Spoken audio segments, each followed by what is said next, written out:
السلام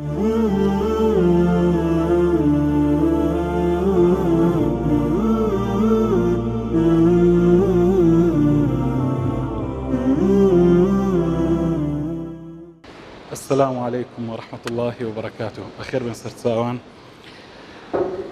پەروەردەی جگەرگۆشەکانمان و هەڵوەستەیەک. ئەوڕۆ سەردەمی ئەوڕۆ خۆتان ئەزانن سەردەمێکە لە ئێمە لە ئەزمەی پەروەردەدا ئەژین، لە قەیرانی پەروەردەدا ئەژین.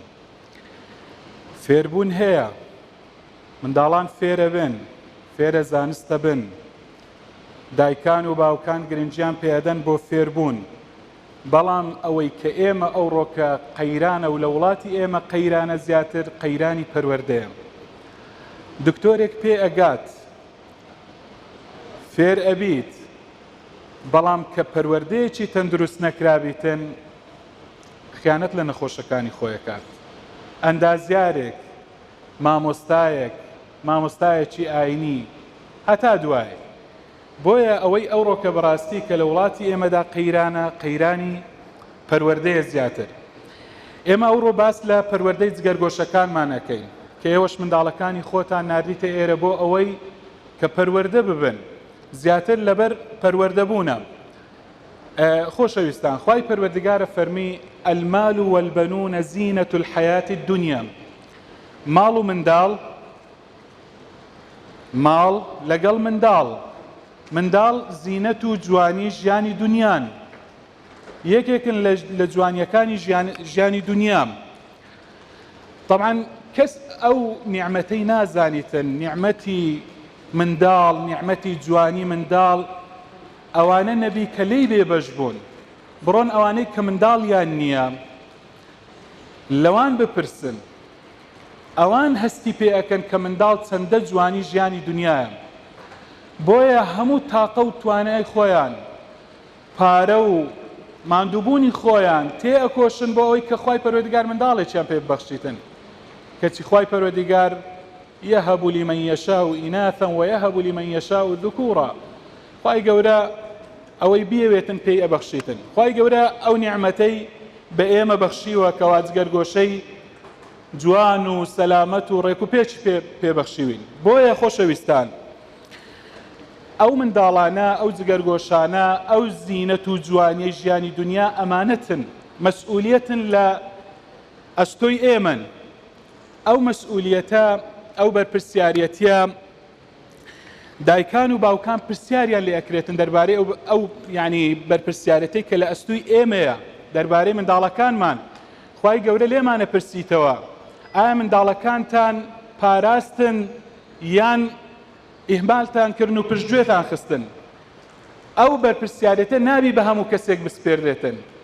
ئایا بە چێتان سپارد؟ دەستان خۆش بی کە ئێوە منداڵەکانی خۆتان بە شوێنێکی باش سپاردووە، بە دەستێکی ئەمین، کەوا بەڕاستی منداڵەکانتان وەکو ئەڵەن گورگ خواردوو نابن ئینشاءڵڵا. لێرانە لە دەستێکی ئەمیندان و بە پەروەردەیەکی جوان ئینشاءڵڵا پەروەردە ئەکرێن. بۆیە گوتم یعنیەوە بەرپرسیارەتیە گرنگە. زۆرێک لە منداڵان ئێستا و هاوینەی هەیە لەوانەیە کەتینە کۆڵانەکان و دایکان و باوکان پشتگوێیان خستینە و لە کۆڵانەکانە سوڕێنەوە، لەسەر شقامەکانە سوڕێنەوە، یا خەریکی ئەتاریکردن و یاریکردن و شتی ترن. بۆیە وەکو گوتم یعنیەوە بەڕاستی ئەو جوانیە خوای پەروەردگار کە بە ئێمەی بەخشیە کە زینەت و جوانی ژیانی دنیان خوای پەروەردگار لێمانە پرسیتەوە. جا ئەو جوانیە بە چ تەواوە بیتن؟ بە چ بەڕاستی ئەو منداڵە ئەبیتە زینەت و جوانی ژیانی دنیا؟ بە دوو شت، بە دینداری و بە ئەخلاق و ڕەوشتی جوان. ئەگەر منداڵێک ڕەوشتێکی جوان، ئەخلاقێکی جوانی نەبیتن، دینداریەکی باشی نەبیتن، بەڕاستی نابیتە زینەتی ژیانی دنیا، بەڵکو بە پێچەوانەوە ئەبیتە بەڵا، ئەبیتە ناخۆشی و ناڕەحەتی بۆ دایک و باوکی. بۆیە خۆشەویستان، پێغەمبەری خوا عەلەیهی سەڵات وسەلام فەرمی كلكم راع وكلكم مسؤول عن رعيته.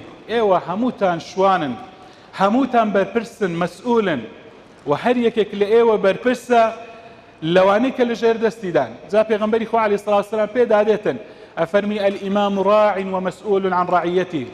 سەرکردە بەرپرسە لەوانەی کە لە ژێر دەستیدان، والرجل راع في أهله ومسؤول عن رعيته. پیاو برپرسە لە ژن و ماڵ و منداڵی و یعنی خوای پەروەردگار لێ پرسیتەوە. والمرأة راعية في بيت زوجها. ژن ئافرەت بەرپرسە لە ماڵی مێردی و لە منداڵەکانی. ومسؤولة عن رعيتها والخادم راع وإلى آخره. پێغەمبەری خوا عەلەیهی سڵاتو وسەلام فەرمی فكلكم راع وكلكم مسؤول عن رعيته. ئێوە هەمووتان بەرپرسن و هەمووتان بەرپرسن لەوانەی کە لەژێر دەستاندان. بۆیە منداڵ بەرپرسیارەتێکە، ئەمانەتێکە کە خوای پەروەردگار بە ئێمەی بەخشیە، دەبێ ئاگامان لێبن. خۆشەویستان، بۆچی پەروەردەی منداڵ؟ ئێمە بۆ وەکو گوتم یعنی بۆ هەڵوەستە ئەکەین دەربارەی پەروەردەی منداڵ و باس لە پەروەردەی منداڵ ئەکەین. چونکە هیچ گەنجینەیەک، هیچ خەزینەیەک وەکو گەنجینە و خەزینەی منداڵ حەقیقی و ڕاستەقینە نییە. بەڕاستی منداڵ خەزینەیەکە بۆ دایک و باوچی. یعنی بۆیە سوور بە لەسەر گرنگی پێدانیان وەک چۆن گرنگی بە خۆشەویستترین هاوڕێت دەدەی لە ژیانتدا. منداڵی خۆت با خۆشەویستترین کەسبی لەلات، لە هاوڕێی هەرە دڵسۆزت لە پێشترە لۆتوو. بۆیە گەنجینەیەکی ڕاستەقینەن.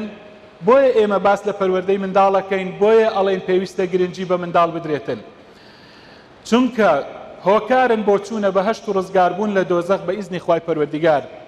منداڵ پێغەمبەری خوا عەلەیهی سڵاتو وسەلام فەرمیتن ئیذا مات ابن آدم انقطع عمله إلا من ثلاث. ئەفەرمی کاتێک کە ئینسان مرد هەموو کار و کردەوەیەکی قەتع بیتن، هەموو یعنی لە دنیادا ئیدی دابڕێ تەواو، تەنها سێشت نەبیتن. پاش مردنیش سوودی بۆ ئینسانیەبی. یەکە چەند سەدەقەی جاریەیە کە ئینسان مەسەلەن مزگەوتێکە، قوتابخانەیەکە، نەخۆشخانەیەکە، بیرێکی ئاوە، یعنی خێرێکی بەردەوام و نەبڕاوە بیکاتن، پاش مردنیشی خێرەکەی هەر لۆ دێت.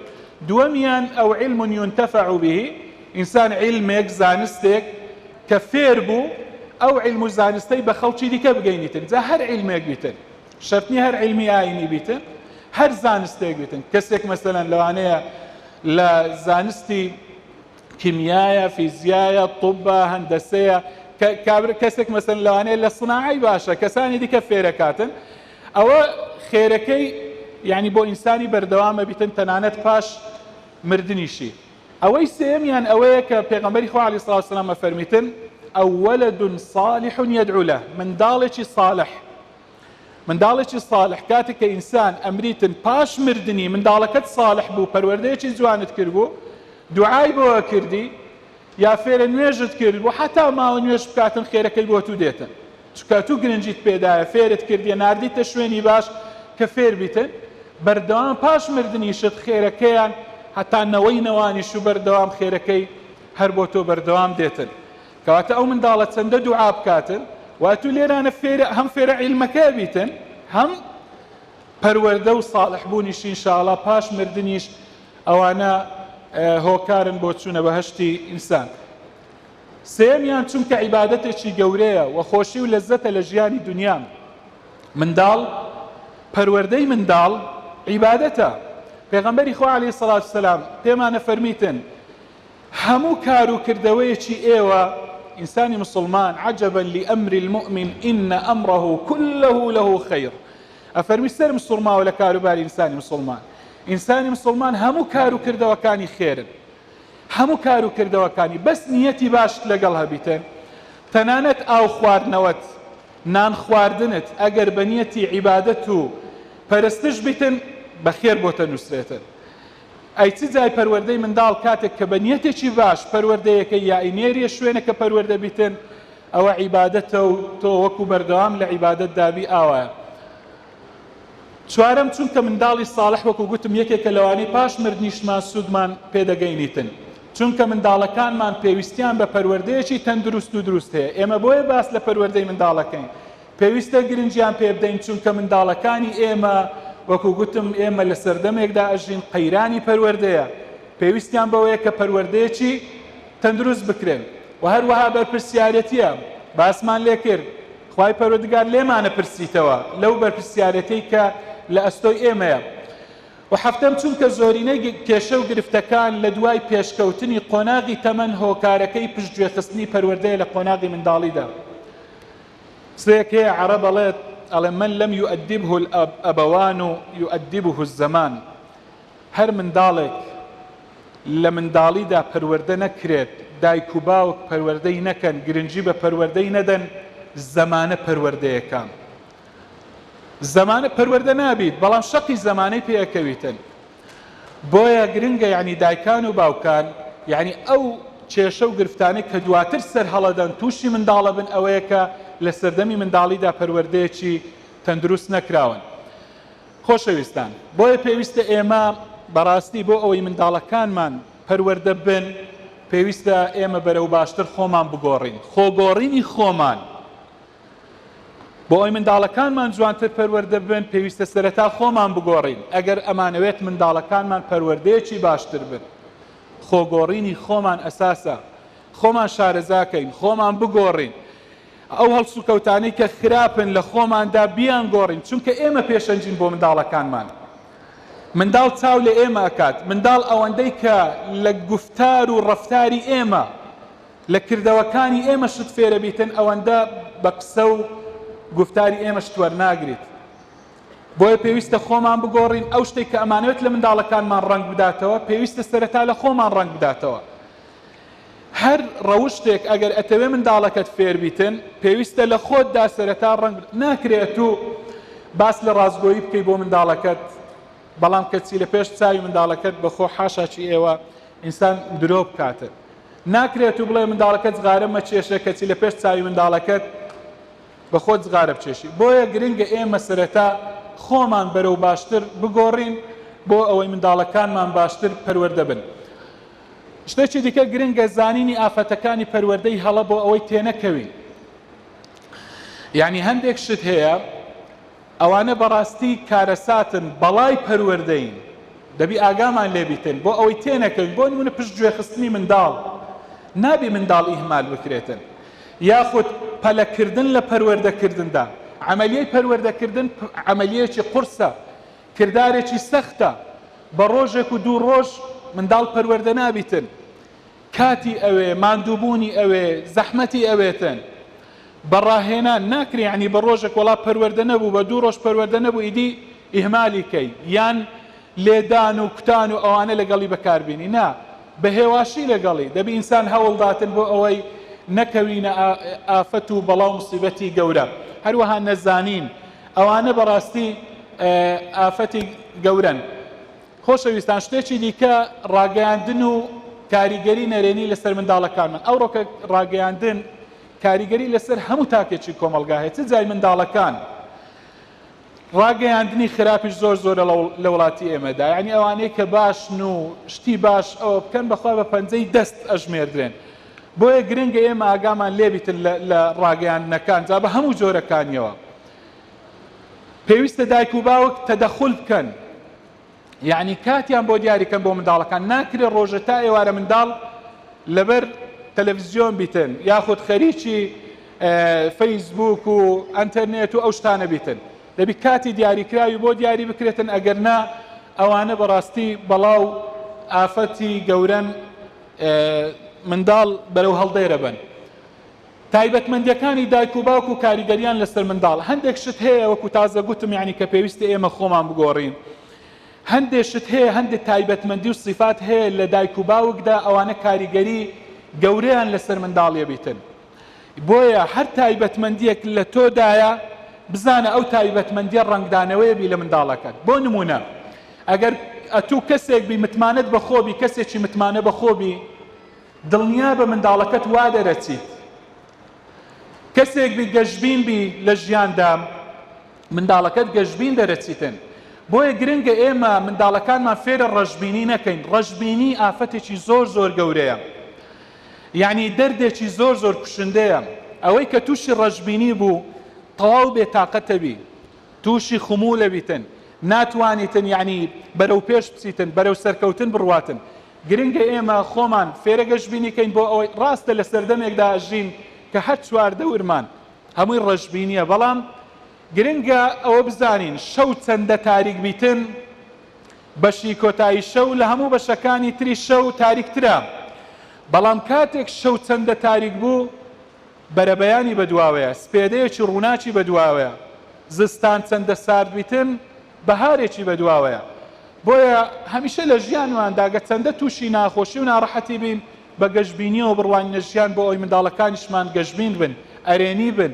ئەوان ئەو سیفاتانە چەندین سیفاتی دی ئەگەر لە ئێمەدا بە باش و خراپەوە لە ئێمەدا هەبوون هەمان سیفات ئەگەر باش بوون لە منداڵەکان ڕەنگەداتەوە، ئەگەر خراپیش بیتن بە خراپ خوا نەخواستە ڕەنگەداتەوە.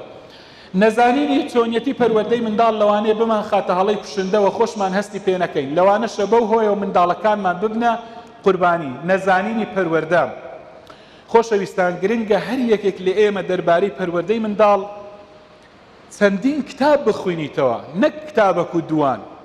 ئەو ڕۆسپاس بۆ خوا، یعنی کتاب زۆر زۆرە، پەرتوک زۆرە دەربارەی پەروەردەی منداڵ بە کوردیش. ئێستا دەیان پەرتوک لە کتێبخانەکاندا هەیە. ئینسان گرنگە بخوێنیتەوە، بزانی چی باشە، چه هەڵەیە، چۆن تەسەڕوف بکاتن، یعنی هەڵسوکەوت بکاتن لەگەڵ منداڵەکان. وەکو گوتم بەخوای عملیەی پەروەردە عملیەیەکی زۆر زۆر سەختە، کردارێکی قورسە. ئەو کردارە ئەو ئیشی پێغەمبەران بوو عەلەیهیموس سەڵات وسەلام. بۆیە ماندووبوونی ئەوێ، کاتی ئەوێ، پارە سەرفکردنی ئەوێتن.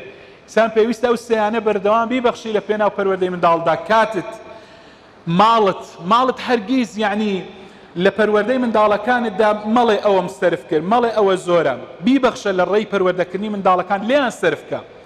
تاقە و توانای خۆت، کاتیش وەکو گوتم نەڵی کاتم نییە، سەرقاڵم، ماندووم، ئیشم هەیە، دەبی کاتت بێڵی و لە پەروەردەی منداڵت. ئەگەر نا کاتیان نەدەیە سبەینە زەرەرەکەی، سبەینە ئەو منداڵانە پەروەردەیەکی تەندروست نابن. بۆیە وەکو گوتم یعنی نەزانین لەوانەیە بمان خاتاڵی کوشندە کە نازانین نەزانین عیب نییە، بەڵام گرنگە هەوڵدەین خۆمان فێرکەین، هەوڵدەین بخوێنینەوە. ئەگەر نازانین بخوێنینەوە بەرنامە زۆرە، بەرنامەی پەروەردەی با گوێ بگرین. بە هەر هۆکارێک لە هۆکارەکانی گوێگرتنە ئەکرێ لە گوێ لەو بەرنامانە بگرین کە بەسوودن.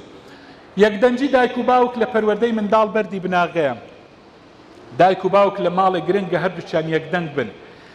ناکرێت باب بە شێوازێکی منداڵەکەی پەروەردەکاتن، دایک یعنی بەرهەوەستی بکاتن.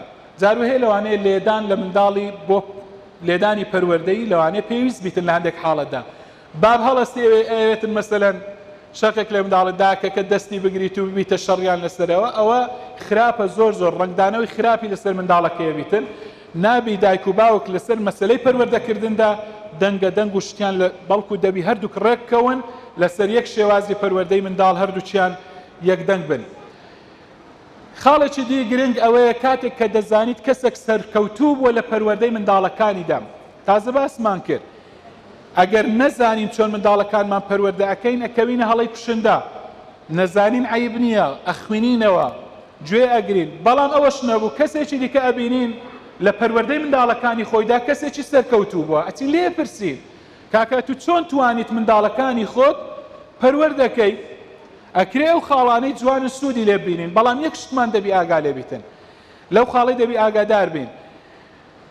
ئەو شتانی کە ئەو دەربارەی پەروەردەکردنی منداڵەکانی خۆی کردیتی شەرت نییە 100% هەمووی لۆ منداڵەکانی تو گونجاو بن. بەڵام ڕەچاوی ئەوە بکە کە ڕۆڵەکان جیاوازیان هەیە، چکە لەوانەیە ئەو شێوازە بۆ منداڵەکانی تو سوودیان نەبیتن.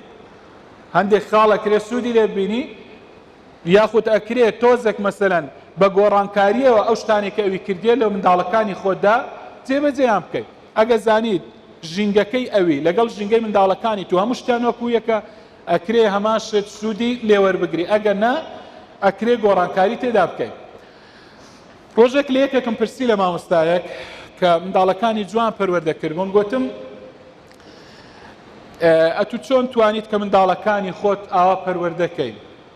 ئەو ئەوەندەی گۆگوتی من لە پەروەردەکردنی منداڵەکانی خۆم پشت بە دوعایە بەستم، زۆر دوعایان لۆکەم، دوعای باش. طبعا دوعای دایک و باوک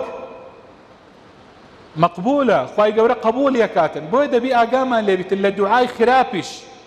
بە تایبەتی دایکان زۆر جاران زۆر دوعای خراپ لە منداڵەکانەکەن، نابی بە هیچ جۆرێک دوعای خراپ لە منداڵەکانمان بکەین، نەوە بکەویتە کاتێک کە خوای گەورە ئەو دوعایانە قبول بکاتن. دەبی هەوڵ بدەین هەمیشە لەو کاتانێک کە دوعایان تێدا قبولە بی بەردەوام دوعای خێریان بۆ بکەین. طبعا گوتم ئەوە شتێکی زۆر زۆر گرنگە، لەگەڵ دوعاشدا تەنها بە دوعا لێ ناگەڕێن بەڵکو هۆکارەکانیش ئەگرینە بەر هۆکارەکان ئەو کە ئێمە وەکۆڵێن هۆکارەکانمان گرتەبەر ئیدیکە ئەوەی دیکە لەسەر خوای پەروەردگارە مینێ ئێمە گرنگیان پێ ئەدەین پەروەردەیانەکەین ئەیان نێرینە شوێنی باش و لەگەڵ ئەوەش دوعای خێریان بۆ ئەەکەین. تازە باسی ئەوم کرد پەروەردەی پێش باڵغ بوون ئەو قۆناغی ئێستا منداڵەکان تێدان زۆر گرنگە پەروەردەیەکی باش بکرێن گرنگیان پێ بدەین چکە زانانی پەروەردەی منداڵەڵێن هەر منداڵێک کە لە پاش باڵغ بوونی گرفت و کێشەی هەبوو منداڵێکی لاسار بوو خراپ بوو پەروەردەکراو نەبوو هەمووی ئەوەیە کە لە قۆناغی تەنانە 6 ساڵی و 7 ساڵی و ئەوانە پشتگوێت خستێ و ئیهمالت کردیە و گوێت پێ نەدایە گرنگیت پێ نەدایە ئیدی ئەو ڕۆکە ئەوە بەرهەمەکەیە بیتن بۆیە گرنگە پێش باڵغ بوون پەروەردەیەکی تەندروست بکرێن بۆ ئەوەی دوای باڵغ بوون بەرهەمەکە بچنینەوە دوای باڵغ بوون ئیدی کاتی بەرهەمە کاتی خەرمانەیە دروێنەی خەرمانەیە ئەو کاتە دایکان و باوکانی شاڵا لە سایەیاندا بحەسێنەوە ئەوەی لەسەر ئێمەوە گوتم گرتنەبەری هۆکارەکانە ئەو ئەسبابانە بگرینە بەر پەروەردەیان کەین بنێرینە شوێنی باش بۆ ئەوەی پەروەردە بن خۆمان زیاتر هەوڵ دەین بخوێنینەوە لەسەر شێوازی پەروەردە ئیدی ئەوەی دیکە بەدەستی خوایە وەلیلله الأمر من قبل ومن بعد. ئەم لێرە کۆتایی پێدەینم چیدی کە سەرتان ناشینم سوپاس بۆ ئامادەبوونتان خوای گەورە پاداشتی هەموو لایەک بداتەوە. وەسسەلام عەلەیکم وەڕەحمەتوڵڵاهی وبەرەکاتوه.